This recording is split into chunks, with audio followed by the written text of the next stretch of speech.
नमस्कार, public India में आप सबका स्वागत है। इससे पहले कि मैं कार्यक्रम की शुरुआत करूं, आप लोगों से निवेदन है, विनती है, सिटीजन्स वॉइस शो जिसका ऑफिशियल हैंडल एजी सिंह ऑफिशियल है, उसको ज्वाइन करें, सब्सक्राइब करें, नोटिफिकेशन बटन ऑन करें, ज़्यादा से ज़्यादा लोगों में आप ये वीडियो शेयर कर सकें।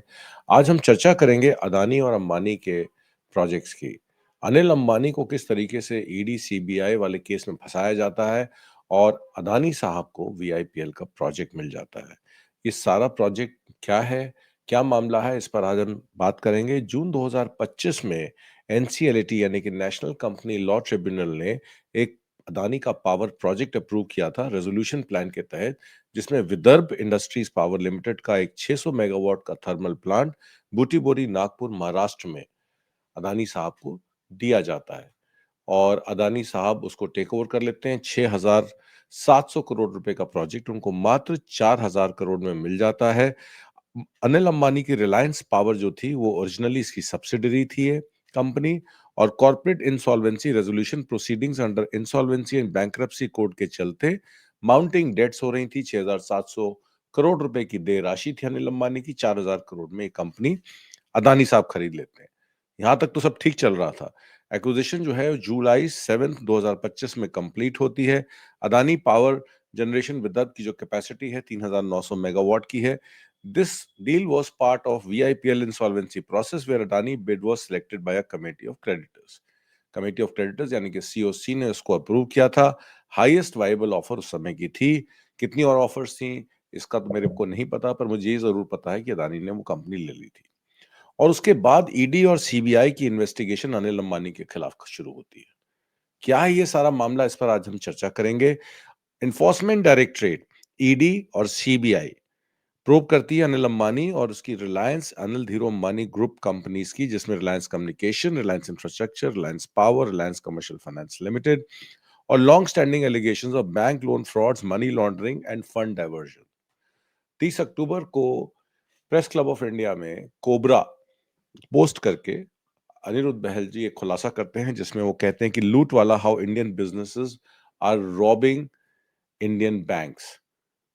मैं वहां मौजूद था। उनका कहना है कि फॉरेंसिक एनालिसिस जिसमें उन्होंने थर्ड पार्टी डेटा और जो ऑनलाइन डेटा अवेलेबल है, जो भी आईबीसी के तहत उनकी जो कार्रवाइयां हुई हैं, उसमें उन्होंने ये पता लगाया डॉक्यूमेंट्स की फॉरेंसिक एग्जामिनेशन करके कि 28,874 करोड़ रुपए रिलायंस एडीए ग्रुप कंपनीज जिसके मालिक अनिल अंबानी थे, उन्होंने अपनी सब्सिडरी कंपनीज के थ्रू ये पैसा शेल कंपनीज और जो उनकी रजिस्टर्ड कंपनीज थी इंडिया में, उनके थ्रू वो पैसा अपने पेरेंट कंपनी में लिया।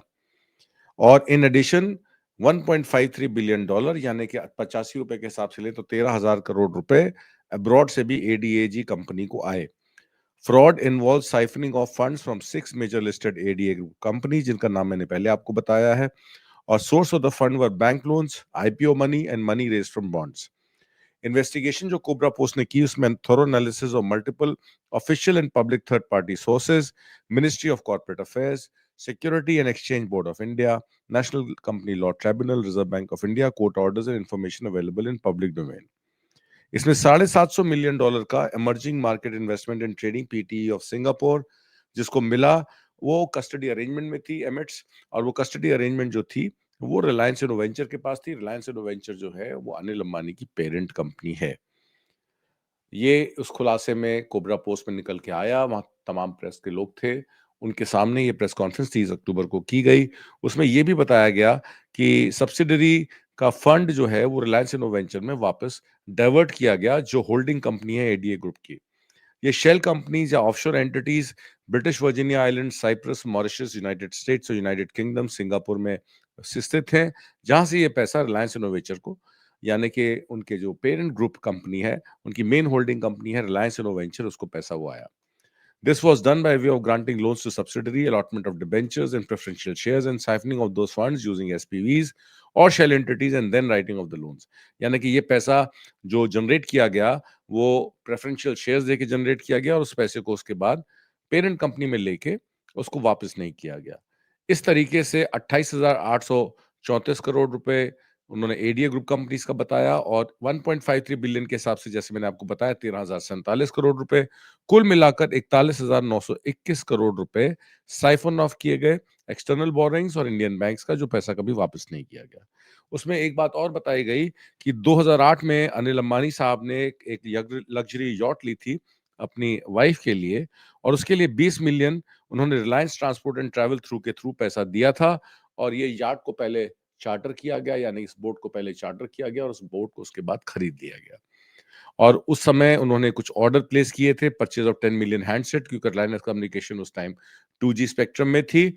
वो फोन्स कभी नहीं मिले, पर उस बोट की ओनरशिप ले ली गई, पहले वो लीज की गई, उसके बाद में वो खरीद ली गई। इस तरीके से फंड्स का मिसयूज हुआ। उसमें सिमिलर इंस्टेंसेस दिए गए हैं। Reliance infrastructure, along with Reliance capital, Reliance Home finance diverted about 14,529 crore rupees to both offshore and Indian entities. Funds were funneled back to ADA Group Promoters Company through Edico Ventures, a promoter group company. SPV by the name of CLE Private Limited was also created. CLE Private Limited changed its name half a dozen time, यानी कि 6 बार उसका नाम बदला गया। 10,049 करोड़ रुपए Reliance infrastructure, Reliance capital और Reliance commercial finance को contribute किए गए। 3,275 करोड़ रुपए जो है रिलायंस कमर्शियल फाइनेंस ने कंट्रीब्यूट किए। माफ कीजिएगा, 10,049 करोड़ रुपए was sourced from Reliance Infrastructure. Reliance Capital sourced 3,270 crores, and Reliance Commercial Finance contributed 286 crores, and rest 800 crores was sourced from Yes Bank. ये उस इन्वेस्टिगेशन की फॉरेंसिक एनालिसिस का सार है। और कोबरा पोस्ट ने यह भी बताया कि 26 ऑफशोर एंटिटीज थीं, जिनकी लोकेशंस 14 जगह पाई गईं, और ये ऑफशोर कंपनीज, जो कि तंजानिया होल्डिंग लिमिटेड के नाम से, रेडियम अनलिमिटेड के नाम से जर्सी में लोकेटेड है, कुछ वर्जीनिया वर्जिन आइलैंड में है, कुछ साइप्रस में है। ये शेल कंपनीज जो है टोटल एडीए ग्रुप कंपनीज का, एडिको वेंचर, रिलायंस इनोवेंचर जो उनके ग्रुप होल्डिंग है, और रिलायंस इंसेप्टम, ये पैसा उन शेल कंपनी से रिसीव कर रही थी। रिलायंस होम फाइनेंस पे इल्जाम है कि उन्होंने 7,965 करोड़ रुपए के लोन्स एडवांस किए थे 49 एंटिटीज को, और entire loan sum of 7,965 crore rupees found its way back into the coffers of 14 ADA group companies owned by Anil Ambani and his family members.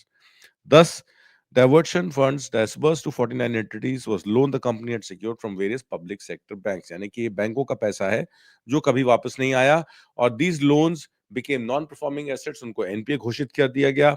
वो कंपनी को एक्वायर किया गया Autham investment and infrastructure limited through the CIRP process before the NCLT.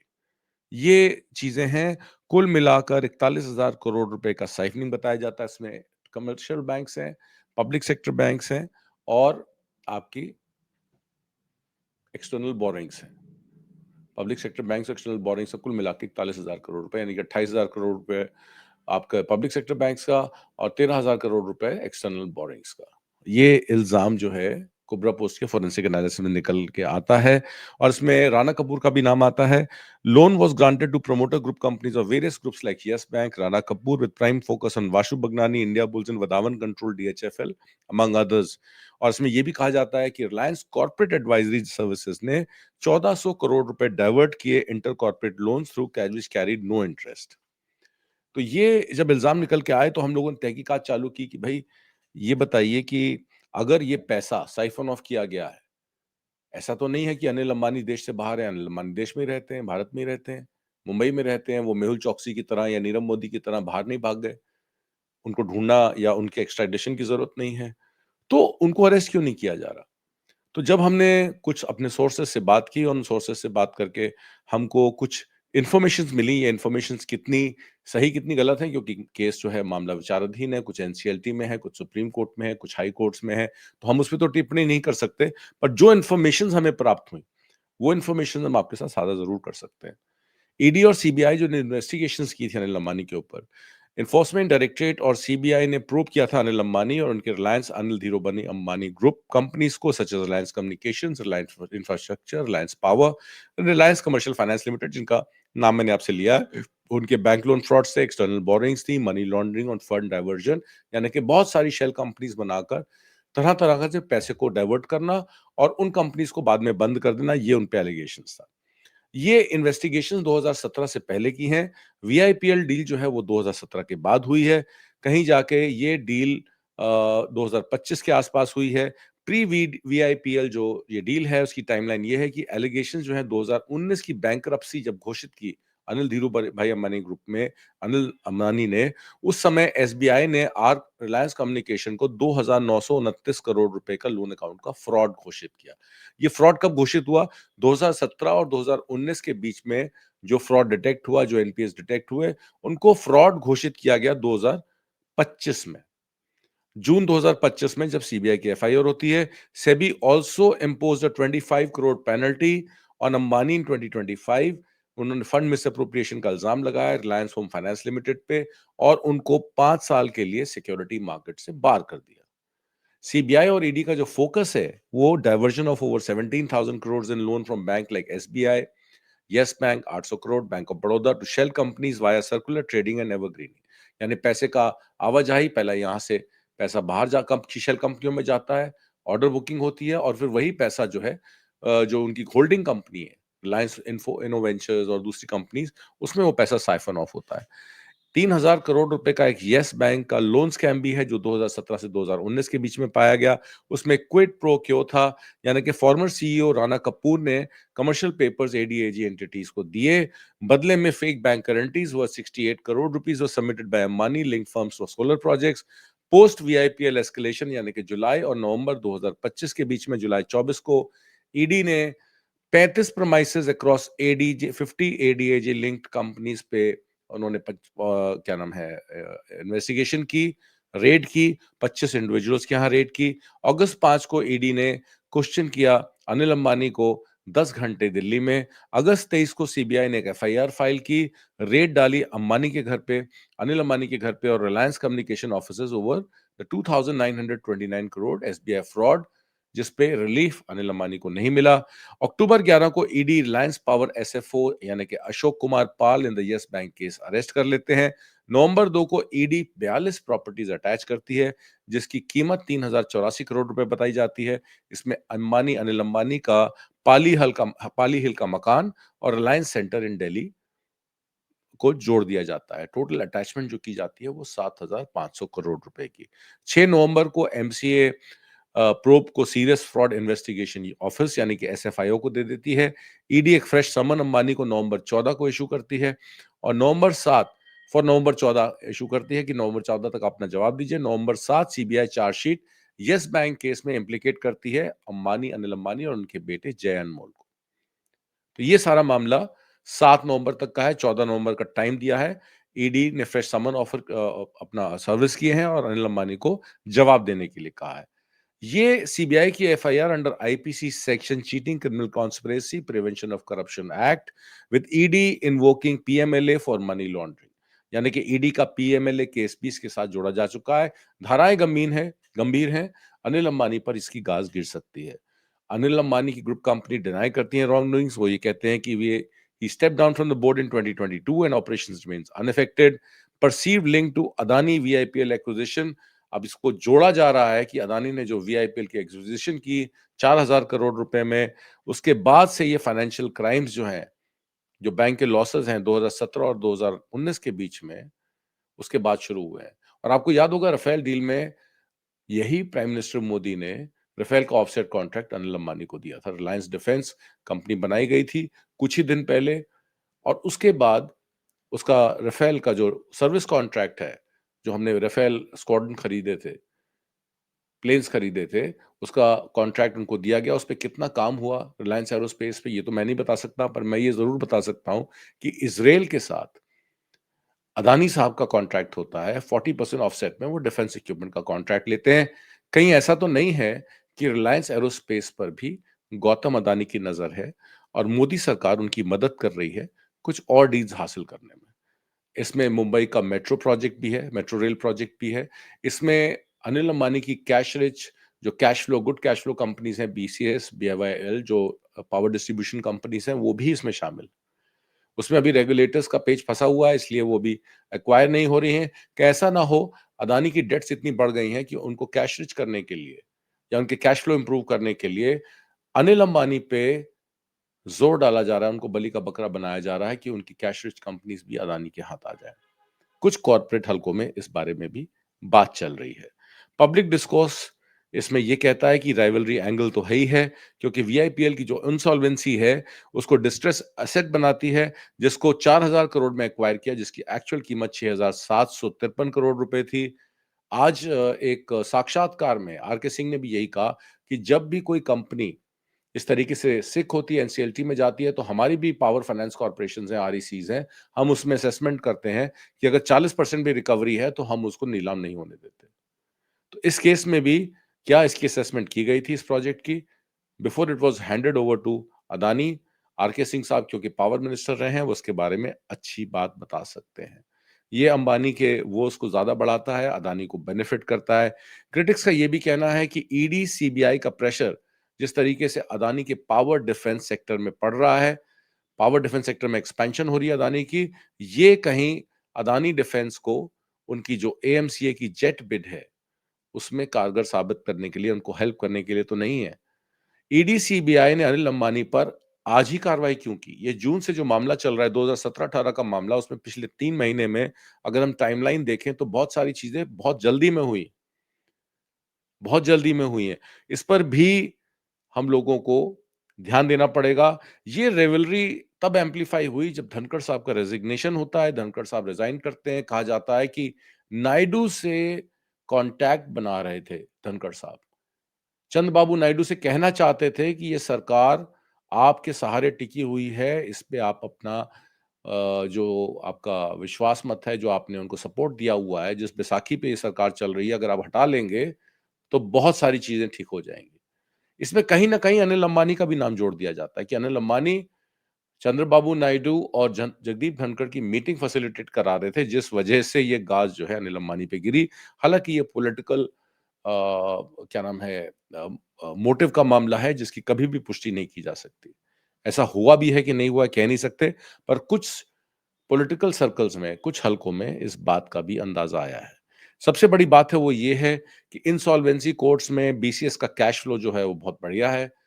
आपके जो आप और हम बिजली का बिल देते हैं, जो बिजली वितरण विभाग कंपनियां हैं, वो अनिल अंबानी के पास है। पावर डिस्ट्रीब्यूशन अनिल अंबानी के पास है, बम्बई की भी, दिल्ली की भी, और भी कुछ मेट्रो सिटीज की। 2025 में अनिल अंबानी को परफेक्ट टारगेट बनाया जा रहा है। फेमिलियर नेम है, डिफेंस है नहीं, भाई से अलग हो गए हैं, और उन पर बहुत सारे मामले और भी हैं, तो क्यों ना उनको फॉल गाय बनाया जाए। और गौतम अदानी जो कि अमेरिकन एसईसी यानी कि सिक्योरिटी एक्सचेंज कमीशन के तहत, उनके ऊपर भी लुकआउट नोटिस है। उन्होंने $600 मिलियन लेके सेकी यानी कि solar energy corporation of India के थ्रू सोलर कॉन्ट्रैक्ट्स हथियाने की कोशिश की। उसमें ब्राइबरी दी, ब्राइबरी देना एक अभियोग का मामला बनता है। यूएस एसईसी की वजह से वो बाहर से पैसा रेज नहीं कर सकते। एयरपोर्ट चला रहे हैं, पोर्ट चला रहे हैं, तमाम जेस्टेशन पीरियड वाले मॉरेटोरियम वाले प्रोजेक्ट चला रहे हैं। तो सबसे बढ़िया कैश का उस टाइम अनिल अंबानी के पास है। क्यों ना, क्योंकि जो दिवालिया घोषित हो गए हैं उनसे प्रॉपर्टी निकालनी आसान है। जुलाई 21 2025 को जब Indian vice president Jagdeep Dhankhar ने क्विट किया था, तो अनिल अंबानी का कहा जाता है कि उन्होंने धनखड़ और चंद्रबाबू नायडू को मिलवाने की कोशिश की। कोई इस तरीके की प्रेस कॉन्फ्रेंस या कोई भी ऐसी पुष्टि अभी तक तो नहीं है। जुलाई 16, उससे 5 दिन पहले, board of Reliance infrastructure and Reliance power ने 6,000 करोड़ की फंड रेजिंग क्लियर की थी, जिसमें एक via equity, QIP, preferential placement, FPO plus up to 3,000 crore rupees in debenture, वो पैसा रेज कर रहे थे अपनी कंपनियों को मजबूत करने की, क्योंकि उनकी जो नेट उनके जो एसेट्स थे या जो उनकी लाइबिलिटीज थी, वो बैंक से क्लियर हो गई थी। जो बैंक ने उनके साथ सेटलमेंट कर ली थी, चाहे वो रिलायंस कम्युनिकेशन की 45,000 करोड़ की कंपनी हो, जिसमें मुकेश अंबानी ने उसको 455 करोड़ रुपए में खरीद लिया हो, चाहे बैंकों ने लॉस बुक कर लिया हो, पर एज ऑफ दैट टाइम उनकी रिलायंस इंफ्रा की near zero stand alone bank या फाइनेंशियल इंस्टीट्यूशन की डेट थी आफ्टर ईयर्स ऑफ सर्जरी। तो वो पैसा रेस कर रहे थे, इन्वेस्टर्स आ रहे थे उनके पास। जुलाई 24 को एनफोर्समेंट डायरेक्टरेट का 35 plus locations across Mumbai and Delhi in yes bank link money laundering probe होती है। रिलायंस इंफ्रा और रिलायंस पावर क्लैरिफिकेशंस के लिए अपना पब्लिक जारी करते हैं, अपना प्रेस रिलीज जारी करते हैं। इन्वेस्टर्स हेडलाइंस देखते हैं, न्यूएंसेस को नहीं समझते, और उसके बाद प्राइसेस जो है रिलायंस इंफ्रा, रिलायंस पावर के गिर जाते हैं। अगस्त 23 को सीबीआई फाइल करती है एफआईआर स्टेट बैंक कंप्लेंट के ऊपर, रिलायंस कम्युनिकेशन के लोन्स और अंबानी के घर, अनिल अंबानी के घर को, रिलायंस कम्युनिकेशन प्रोमाइसेस को रेट करती है, कंपनीज रॉयटर्स रॉयटर्स को ये बताती है कि इससे हमें कोई इम्पैक्ट नहीं पड़ेगा, लुकआउट नोटिस भी दिया है। सो अनिल अंबानी कहते हैं, सो व्हाट, मैंने कोई क्राइम नहीं किया, मैं देश में हूं, मैं देश छोड़ के भागा नहीं, जिस चीज का भी होगा सामना करूंगा। सितंबर 18 को सीबीआई चार्जशीट करती है following in the Yes Bank case, roping in Ambani and former CEO Rana Kapoor over 2017 investments loan to ADA group entities. अगस्त 6 को सुप्रीम कोर्ट ऑर्डर करती है स्टेट रेगुलेटर्स को to liquidate discom regulatory assets with in 4 years starting April 1, 2024, यानी कि 4 साल का time देती है 2028 का। A court blessed 27,200 recovery window for the capital private distributor led by BCS Rajdhani and BCS Yamuna, where Reliance Infrastructure owns 51%. ये इनकी cash cow है। विद इन वीक्स दिल्ली के रेगुलेटर टाइम मांगते हैं, वो कहते हैं कि टैरिफ शॉक्स हो जाएंगे, सब उलट पुलट हो जाएगा, अभी फ्लोज जो हैं वो अपने क्लॉक पे चल रहे हैं, बीसीएस के स्टेक टेक ओवर बेट अगेन हो जाती है। बिडर हमेशा वहां रहते हैं। 2020 से बीसीएस यमुना और बीसीएस पे किसकी नजर है? अदानी की नजर है, टाटा की नजर है, एससी की नजर है, टोरेंट की नजर है, एनटीपीसी की नजर है, क्योंकि रिलायंस इंफ्रा का जब 51% सेल डाउन होगा बीआरपीएल और बीवाईपीएल में, ये सब उसके स्टेक होल्डर्स या सब उसको आई कर रहे हैं, क्योंकि इसमें कैश फ्लो अच्छा है और कंपनीज को कैश फ्लो अच्छा मिल जाए तो वो और डेट जनरेट कर सकते हैं। सुप्रीम कोर्ट की स्टॉप वॉच रन कर रही है, विस्पर्स बैक हो गई हैं। Nothing captures the market logic better than a 600 megawatt coal plant just outside Nagpur, जिसको उन्होंने कैप्चर किया। अब बात यह आ जाती है कि BCS with a 4 year recovery clock 2024 से 2028 and on to metro one with pendulum ruling the FEMA searches, now you see what deal making are circling. यानी कि जो लोन शार्क्स हैं, जो कंपनीज हैं, जो बड़ी-बड़ी कंपनियां हैं, वो किस तरीके से इस डील के ऊपर सर्कल कर रही हैं, उसको निशाना बनाना चाहती हैं। मुंबई मेट्रो का प्रोजेक्ट पे भी अगर मैं आपको बताऊं, मार्च 2024 में महाराष्ट्र कैबिनेट ने अप्रूव किया था 4,000 करोड़ का buyout of Reliance Infra 74% in the operator MMOPL. MMOPL का मतलब है Mumbai metro one private limited, a subsidiary of Anil Ambani Reliance infrastructure in 2023। Now fast forward July 2025, Mumbai High Court told MMRDA, MMRDA stands for Mumbai Metropolitan Regional Development Authority, उनको उन्होंने कहा कि आप 11,089 करोड़ रुपए जमा कराइए, 11,169 crore rupees in an arbitral dispute. Late July, Supreme Court stayed the deposit order. On September 30th, the ED executed FEMA searches at Reliance Infrastructure linked premises. Supreme Court ने Bombay High Court का order को stay कर दिया और direct किया Mumbai Metropolitan Regional Development Authority यानी कि MMRDA को to deposit the entire arbitral amount 1169 crore rupees one by Mumbai metro one private Limited owned by Anil Ambani group. तो जिस अनिल अंबानी को मुंबई मेट्रो का 11,169 रुपए मिलना था, वो स्टे हो जाता है पहले सुप्रीम कोर्ट से और बाद में सुप्रीम कोर्ट जो है वो कहती है कि ये कोर्ट में पैसा जमा हो जाए। Supreme Court has stayed a Mumbai High Court order directing the MMRDA to deposit the entire sum. Maharashtra government has issued a GR as of today and has constituted a committee to consider all aspects and make suggestions to the government regarding the integration of various agencies providing metro rail services within the Mumbai metropolitan region। कि Mumbai metropolitan region में जितनी भी agencies हैं उनको consider करके उनको constitute की जाए कमेटी। एक कमेटी की कॉन्स्टिट्यूशन जो है इस गवर्नमेंट ऑर्डर के थ्रू आज नोटिफाई हुई है, which will be led by MMRDA commissioner and 5 other persons concerned with metro rail operators in Mumbai as member of the committee। तो इसमें अब जो ऑर्डर है, जो स्टे है सुप्रीम कोर्ट का, जिसमें एमएमआरडी को क्लियरली इंस्ट्रक्शन दे रखी है 1169 करोड़ रुपए देने की अनिल अंबानी को, वो कब दिया जाएगा, इस पर भी सवाल उठने चाहिए। Reliance Communication has been under CIRP reconstruction plan में सिंस 2019। एसबीआई जून का 2025 का अगर लेटर देखें तो आरकॉम को जो फ्रॉड घोषित किया, कहीं ऐसा तो नहीं है कि ये एसबीआई की मूव जो है वो आरबीआई के फ्रॉड नॉर्म्स को वायलेट करती है? क्या ये प्रेशर बनाया जा रहा है अनिल अंबानी पे? इसमें एक और बात है कि एफआईआर जो है अननोन पब्लिक सर्वेंट्स बताती है, यानी कि पीएसयू बैंक केसेस में जो एक स्टैंडर्ड ऑपरेटिंग प्रोसीजर है, उसमें उन बैंक ऑफिसर्स का नाम नहीं है जिन्होंने ये लोन सैंक्शन किए। सो प्रिवेंशन ऑफ करप्शन एक्ट के तहत अगर बैंक की कंप्लेंट है तो बैंक की कंप्लेंट बोरोवर के अगेंस्ट तो है, पर उन ऑफिसर्स के अगेंस्ट क्यों नहीं है जिन्होंने ये लोन दिए? क्या इसमें भी कोई रिश्वत दी गई, अंडरहैंड डीलिंग हुई? इस पर भी जांच होनी चाहिए। Within weeks of the raid, the CBI lodged charge sheet in the 2021 Yes Bank matter, alleging Rana Kapoor approved investments loan into Ambani-controlled entities despite risk flags, and that funds were later siphoned off. Anil Dhirubhai Ambani की side जो है वो point करती है कि 81 bond saga, जिसमें Mumbai High court ने set aside कर दिया था right of in January 2023, but the supreme Court has state that order, leaving the legal position suspended mid air.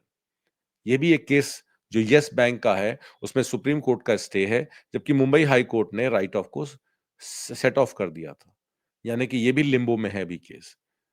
जो चार्जशीट है वो सीधे-सीधे राणा कपूर और अनिल अंबानी के ऊपर कॉन्स्पिरेसी करती है, और उसमें राणा कपूर की फैमिली, जिसमें बिंदु कपूर, उनकी डॉटर राधा और रोशनी, एडीए की side NBFC Reliance Commercial Holding Finance, Reliance Home Finance, Reliance commercial Finance, now under Authum, जैसे कि मैंने पहले बताया, after Supreme Court clear resolution plan, and Kapoor linked entities are AB Enterprises, Imagine Holding, Imagine Residences, Imagine Habitat, and Morgan Credits. Ambani has not served on the board of the RHF, यानी कि Reliance housing finance या Reliance commercial finance के board पे उन्होंने कभी serve नहीं किया, and no RHF, RCF, CEO, CFOs appear in the public reported acquisition list.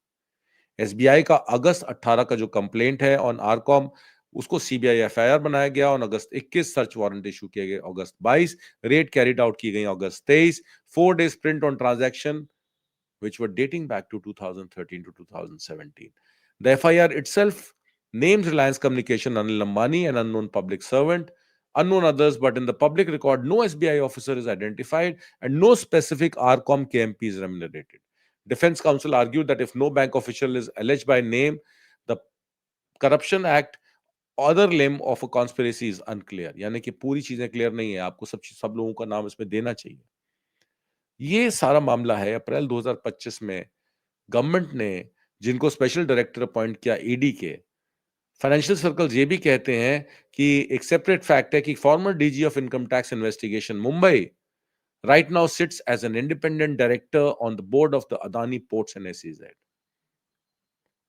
अब आप बताइए, जो रिटायर्ड ऑफिसर्स हैं जो इन्वेस्टिगेशंस करते हैं, वही अगर उनके बोर्ड में बैठे हैं और उन्हीं के बैच के लोग अगर इन्फोर्समेंट डायरेक्टरेट में इस बार डायरेक्टरेट हैं, तो कितनी कॉम्प्लिसिटी हो सकती है। मैं किसी पे इल्जाम नहीं लगा रहा, पर ये प्रोसेस पे बता रहा हूं आपको कि ये प्रोसेस कैसे घूमता है, काल चक्र का पहिया कैसे घूमता है। जो लोग इन्वेस्टिगेशंस कर रहे होते हैं वही as a board company join कर लेते हैं। वो भला देश का कर रहे हैं या भला अदानी का कर रहे हैं, सवाल आपसे है।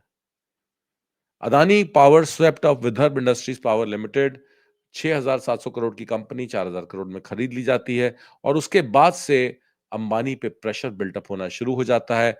RCom slid into CIRP in 2019, one more casualty of a brutal shakeout, then saw even Tata's consumer mobile business end up with Bharti Airtel in a debt-free, cash-free transaction. Tata के साथ भी यही होता, टाटा कंज्यूमर मोबाइल सर्विस भी Bharti Airtel के साथ cash free transaction में मर्ज कर गई थी।